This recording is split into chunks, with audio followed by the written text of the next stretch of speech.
Okay, you guys, I came out to get a quick update from our friends at Sam Aguiar Injury Lawyers Law Office on Plantside Drive, 1900 Plantside Drive to be specific. And they are still loading the truck. Look at how much has happened just since last night. This is incredible. Those are beautiful. Good job. They're going to load these up. They've got everything is packed into the back of the truck. This is a 26-foot truck, which is huge, 10,000 pounds that they're going to be loading up here, and people just keep driving up and dropping stuff off. So they're going to finish filling this up, and we're going to talk to Nathaniel and maybe Kayla or a couple of other people. How are you guys doing? We're doing great. You don't want to be in? Okay, that's all right. You can talk. We're excited at seeing the outpouring that's come out. Sam put this together on short notice, and just to see, how many people have come out to give stuff to those in need has been, heartwarming. Well, and Sam won't go on camera because he never does this for the glory. He does it because he knows it needs to be done. Yeah. But thank God he would let you guys speak about it, because I've said to him, people are begging to know what to do to help. And what they don't want is an influx of people into the disaster area with cars and, more ways to create chaos. So to give stuff and be able to be a part of a big effort like this is a huge gift. It's great, and we had some of the attorneys head down last night. They were able to bring stuff down, and you hit it on the head. There are some logistical issues they've run into with drop-off sites. Yep.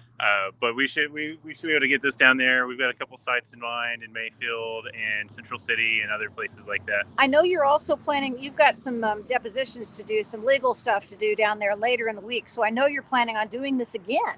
Yeah, so we are eventually going to have to close the truck and drive it down there, but we do have some depositions scheduled for later in the week down in the Paducah area. So we can keep accepting anything you guys want to bring. We'll collect it all, and we'll just take it down there a second time. So today, let's give a timeline. It's 12 o'clock now. When do you feel like you're going to shut the doors and hit the road? We're hoping to hit the road by 2. Okay. It is a couple-hour drive, and road conditions, It's like 3.5 hours to Mayfield. Yeah. And in a truck, it'll be a little bit slower than that. Yeah. Plus, you got the, people literally are blocking roads. Yeah. So we appreciate you. We appreciate Sam Aguiar, as always, for being a leader in this community, for mutual aid wherever it's needed.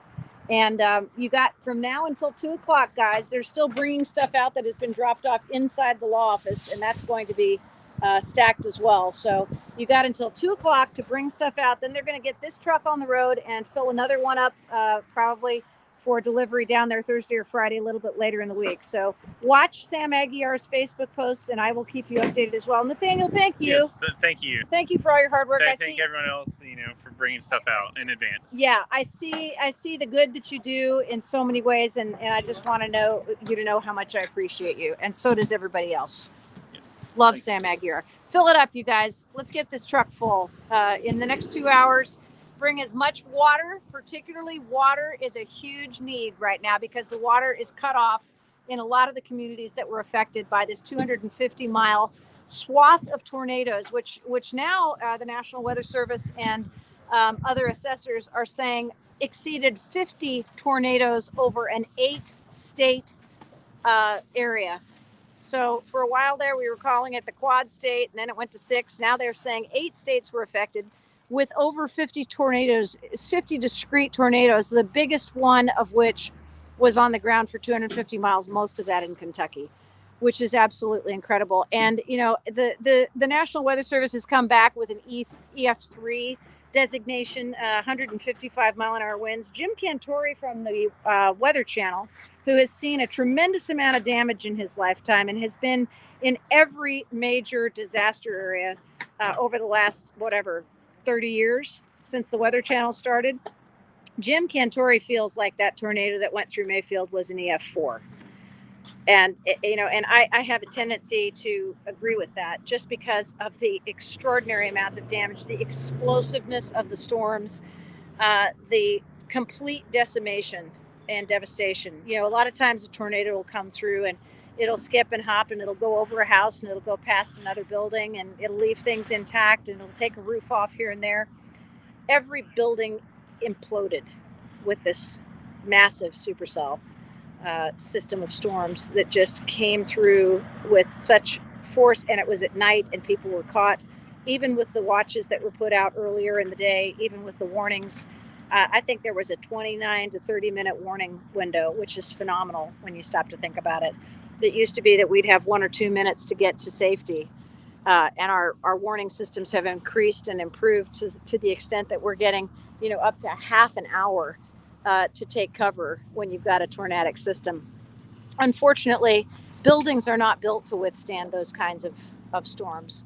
No matter how much criticism you hear about the Amazon factory, the candle factory, whatever buildings collapsed, everything collapsed. When you take a direct hit from a storm that's got 155 plus mile an hour winds, the only place you're going to survive is underground. And not a lot of places build underground bunkers. And there's an update going on right now, which I'm going to tune into on the candle factory. I know they've recovered, a lot of people. They have actually found a lot of folks that were not at the candle factory or that are safe, and that's a big blessing. So looking forward to hearing a positive update on that. All right, you guys, you got till 2:00. All these hard workers are out here getting the truck loaded up. 26-foot truck with 10,000 pounds of supplies being sorted right now by Sam Aguiar injury lawyers. We all know Sam Aguiar is the bomb.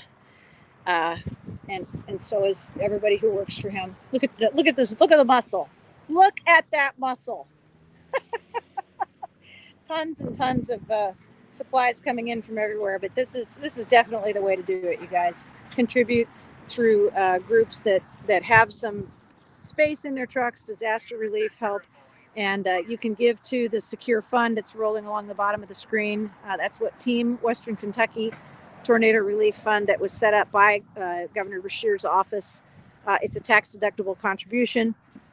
And be careful of the scam artists, folks. Be careful of the people who are saying, I'm going to collect money and I'm going to go and help the people in Mayfield. My personal preference is donate directly to the organizations that are set up to help. Give blood to the American Red Cross. Give contributions to this state fund.